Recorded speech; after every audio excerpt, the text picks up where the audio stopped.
Gadis itu dipaksa masuk ke dalam tong kimchi. Dan orang itu adalah ayahnya sendiri. Dia tidak menghirau tangisan putrinya dan menutup tong itu. Kemudian dia menahannya dengan batu. Dan tujuan dia melakukan itu adalah mengundang dewa merasuki dirinya. Dia menggunakan sapu bulu ayam dan menari di tengahnya.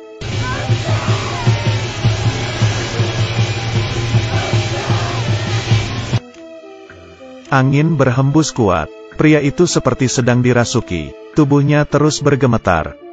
Kemudian terdengar teriakannya. Lalu dia terjatuh di atas cermin. Saat penduduk desa naik gunung untuk memeriksa, semua yang ada di sini sudah menghilang. Seperti tidak terjadi apapun. Satu malam setelah 60 tahun, sepasang suami istri mengemudi mobil melewati lokasi itu. Tapi tidak sengaja, mereka menabrak seekor anjing.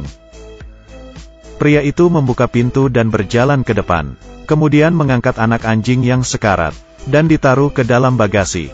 Dan ada seorang wanita di dalam sana. Dia adalah istri pria itu.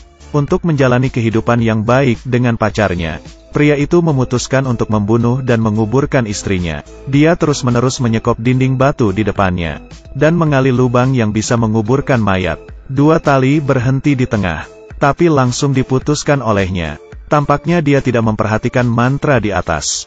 Dia menyembunyikan mayat di dinding batu, kemudian menata kembali batu bata. Tapi saat mereka akan pergi, dari dalam dinding batu terdengar suara istrinya. Pria itu mendekat dan memeriksa. Perlahan-lahan dia mengeluarkan batu bata. Bukankah dia sudah mati? Pria itu terkejut hingga terjatuh di lantai. Kemudian terdengar suara teriakan. Di depan dinding batu itu menjadi kosong. Keesokan hari, sepasang saudara masuk ke dalam hutan untuk menemukan anak anjing mereka yang hilang. Dari dalam dinding batu terdengar suara anjing menggonggong. Sang kakak berpikir anjing itu ada di dalam, sehingga dia memberanikan diri untuk masuk ke dalam. Dalamnya sangat gelap. Kakak mengeluarkan ponselnya untuk menerangi. Setelah berkeliling di sekitar, dia menemukan sesuatu yang bergerak di sudut, tapi belum sempat melihat dengan jelas. Ponselnya tiba-tiba berdering. Sang kakak segera menutupnya. Saat dia melihat ke atas, dia ditarik oleh sesuatu ke dalam dinding batu. Setelah mendengar teriakan kakaknya, sang adik memberanikan diri untuk mendekat. Kemudian ada tangan yang keluar, yang membuat sang adik terkejut hingga terjatuh. Itu adalah kakaknya.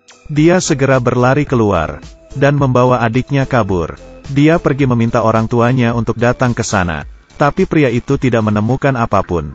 Dia masuk ke dalam dinding batu dan memeriksa. Dia melihat sebuah pintu besi yang terkunci. Pria itu dengan sekuat tenaga membuka pintu besi itu. Ada seorang wanita yang keluar dari dalam.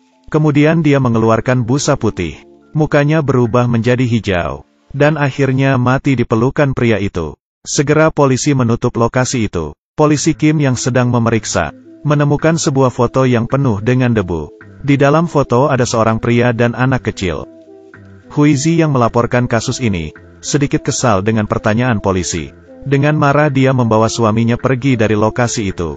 Saat malam hari, Huizi mengatur barang-barangnya di rumah. Di luar jendela tiba-tiba ada suara ketukan pintu. Dia membuka tirai dan melihat.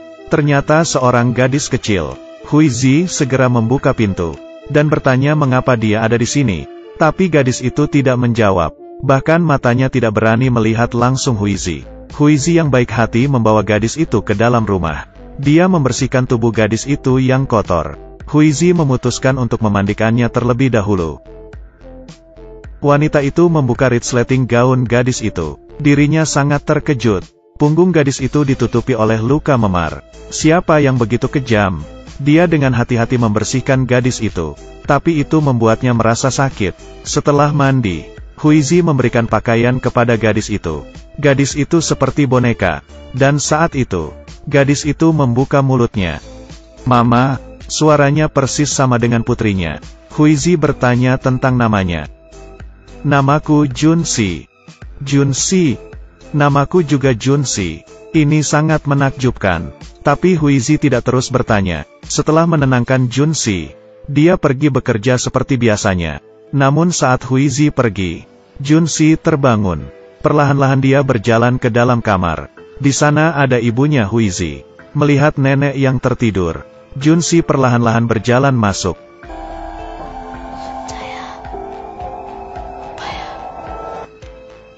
Saat Huizi pulang rumah, dia melihat pisau yang berantakan di dapur. Dari lantai atas terdengar suara. Huizi mengikuti suara masuk ke dalam kamar. Saat membuka lemari, Junsi sedang bersembunyi di dalam. Dia membawa Junsi keluar. Dia tidak menyadari nenek sedang membawa pisau di belakangnya. Saat Huizi berbalik badan, nenek langsung menerkamnya. Seperti kerasukan setan, dia terpaksa membawa Junsi bersembunyi di ruang anjing. Mama. Tak lama kemudian, di luar kembali tenang. Saat suaminya pulang rumah, nenek kembali seperti normal. Hanya tersisa cermin yang tertutup oleh plastik. Sang suami membuka sedikit. Dia tidak menemukan apapun. Pada malam hari, dari dalam cermin terdengar suara keluarganya. Nenek menutupi telinganya, tapi itu tidak membantu. Suara terus membayangi nenek, dan mengendalikannya berjalan ke dinding batu yang dalam. Ketika mereka sampai di rumah, nenek telah menghilang. Suaminya memperhatikan cermin itu. Dari dalam terus mengeluarkan cairan. Dia merobek semua plastik untuk melihat. Ada sepasang tangan yang diukir di atas. Mereka memanggil polisi, tapi investigasi tidak mendapatkan hasil apapun. Tepat sebelum pergi, polisi mengambil foto untuk dilihat Huizi.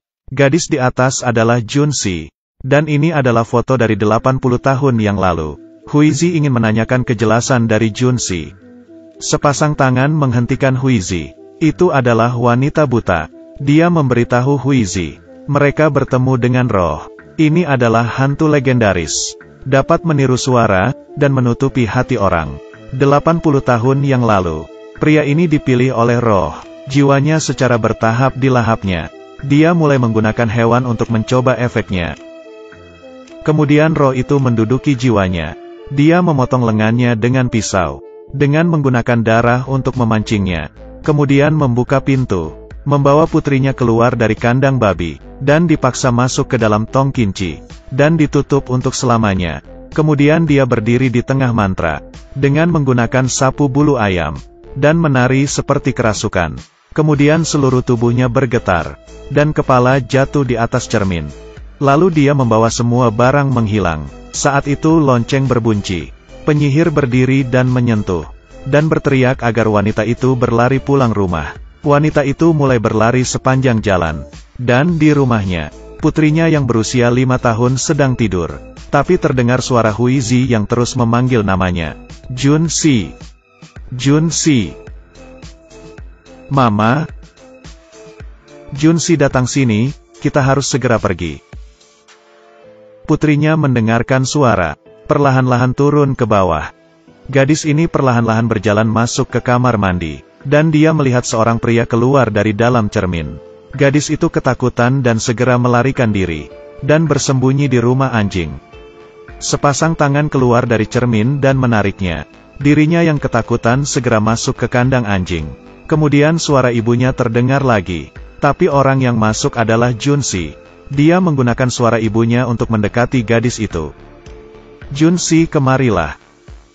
Perlahan-lahan menenangkan gadis itu. Akhirnya Huizi kembali, tapi dia tidak menemukan putrinya. Hanya terlihat jejak tangan di cermin kamar mandi. Dia menelpon-telpon putrinya. Terdengar suara dari dalam lemari. Huizi membuka dan melihat. Itu adalah Junsi dan putrinya. Dia memberitahu semua hal yang dia tahu kepada Huizi. Keduanya memutuskan untuk kembali ke lubang itu. Tapi saat mereka masuk ke dalam, suara keluarga mereka terus terdengar di telinga mereka. Di mana dirimu? Dalam kegelapan, penyihir berlari ke arah mereka. Kedua orang yang ketakutan segera melarikan diri. Mereka bersembunyi di gua kecil, dan penyihir mengikuti mereka dari belakang. Oma!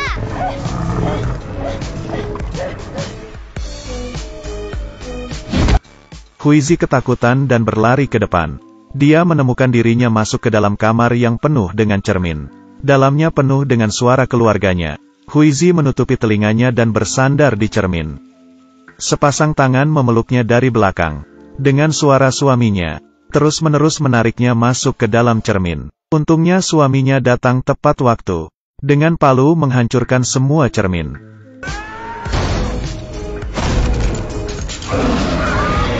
Penyihir terluka di dalam cermin. Tapi bahaya belum berakhir. Mereka harus segera pergi. Suaminya menyuruhnya untuk meninggalkan Junsi. Huizi melihat Junsi yang berdiri di sudut dan menangis. Dia masuk dalam keraguan.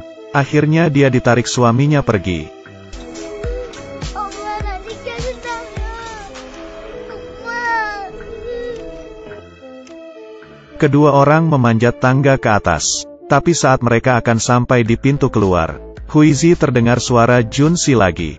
Dia bertahan untuk tidak mendengarnya. Tapi hatinya terus terpikir. Saat dia mendengarkan suara tangisan, hatinya benar-benar runtuh. Dia melepaskan tangan suaminya, dan kembali ke dalam kegelapan, dan memeluk Junsi dengan erat, dan berjalan ke kedalaman kegelapan. Pada akhirnya, hanya suaminya yang berhasil melarikan diri. Saya harus mengatakan bahwa saya tidak terlalu mengerti dengan film ini. Demi anak yang tidak dikenali, dia memilih menyerahkan suami dan putrinya. Ini pasti hanya plot cerita. Awalnya lumayan bagus. Bagian belakang benar-benar speechless. Tapi itu masih layak untuk ditonton. Jika Anda suka bisa coba tonton ya.